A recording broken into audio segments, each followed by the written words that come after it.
So here we are within the Walters Art Museum in Baltimore, Maryland, looking at art from the ancient Near East, Egypt, Roman, Romanesque, and Gothic time periods. First we start with the ancient Near East, which includes Sumerian, Akkadian, Babylonian, and Assyrian cultures. Pieces from this time period encompass many images of deities and pieces used to worship different ways. The Sumerian culture was the first culture to form their own written language, which is what we are looking at here. This writing, termed cuneiform, was a mix of markings made from a wedge-shaped stylus pressed into soft clay and then baked. In this image you can see all of the different markings on this rather large clay tablet, and you can see how much time and effort was needed to produce each individual shape to make the words these people understood. Next, you can see the six-winged goddess found in northern Syria. This relief really exemplifies the artwork of this period because these cultures did not focus on making their work extremely lifelike, but made it just enough so that they knew what was being portrayed so they could worship it. Next, we are looking at the piece termed the Divine Couple, made in the late 3rd or early 2nd millennia, which consists of two figurines, one man and one woman, both with what seems to be smiles on their faces.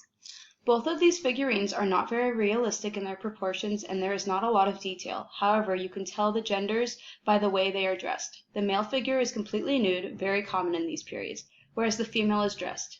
As the museum description tells us, it is thought that these figures represent the god Baal and his sister consort Anat, which coincides with these periods due to the fact that they made many sculptures to represent and honor their gods.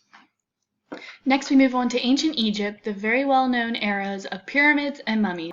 Ancient Egyptian culture is well known for its wholehearted belief in the afterlife and all of its art revolving around that belief.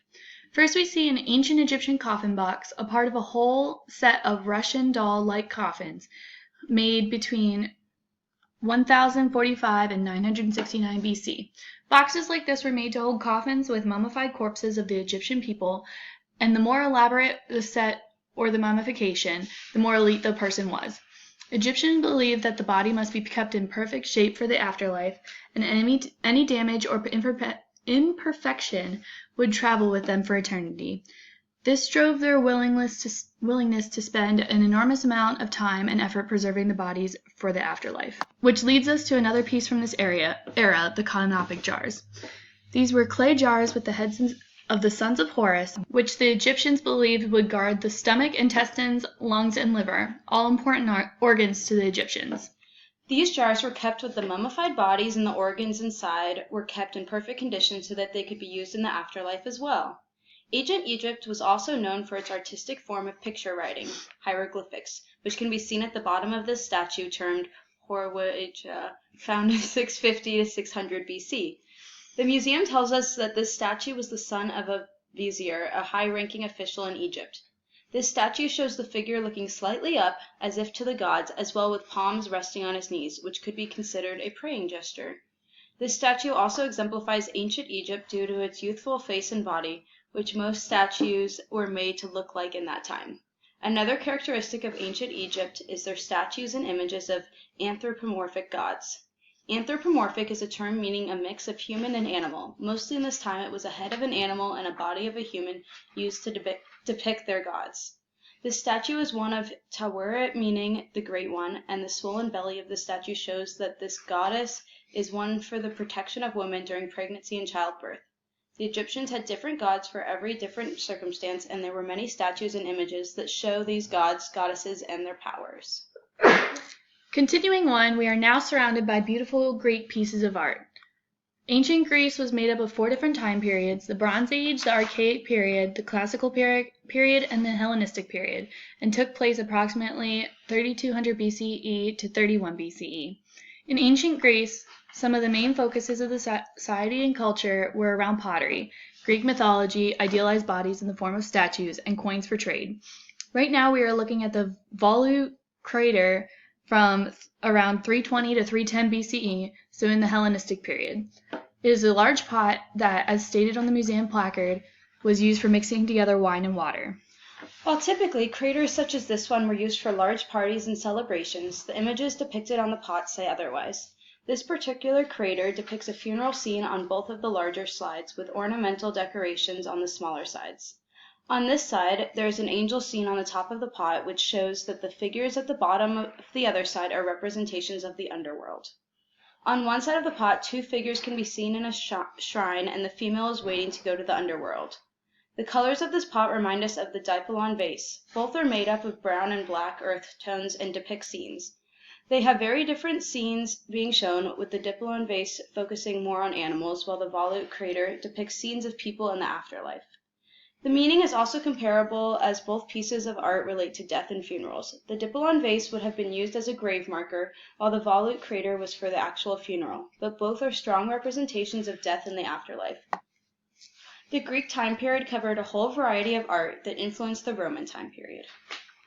With the rise of the Roman Empire came many great and new types of art. One type of art that surfaced in the Roman times were the sarcophagi, which were usually ornately decorated, depicting the important parts of Roman culture. Through the sarcophagi, Romans were able to tell their life stories through images. Pictured here is a sarcophagus with Dionysus and Ariadne from around 190 to 200 AD. This sarcophagus is unique in the sense that it is large enough to hold a married couple instead of just one person. While there are many sarcophagi like this in the museum, it is unique since we have not learned much about them in this class. There are a variety of different people pictured on the front of the sarcophagus, including the god of death Thanatos. The two center people are understood to be Dionysus and Ariadne, who are seen with their arms draped over one another, showing their connection. On the top portion of the sarcophagus, there are a lot of angels, which are representing the afterlife in a positive manner. Unlike the Greek period, the Romans focused on having more realistic-looking bodies instead of idealistic ones portrayed in Greek art. This can be seen on this sarcophagus. The figures are all very realistic, and while they do display physically fit people, the actual bodies are much more attainable than the Greek statues. Like the Romans back then realized, people like to see appealing figures that are also reasonable and possible to have, which reminds us of the change in Barbie dolls over recent years to have them be more body conscious and not represent completely unrealistic body standards. Who knew Romans were the original creators of this style? Just one of the many things they contributed to society. The early Christian time period was strongly influenced by the spread of it in new communities and the ruling of Emperor Constantine.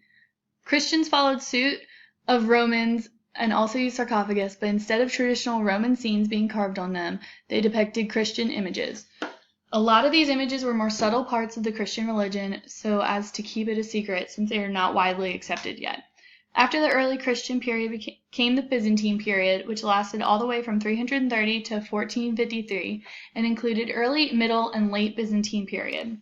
This piece of artwork from the late Byzantine period, around 16th century, so almost the time of the transition to the medieval period.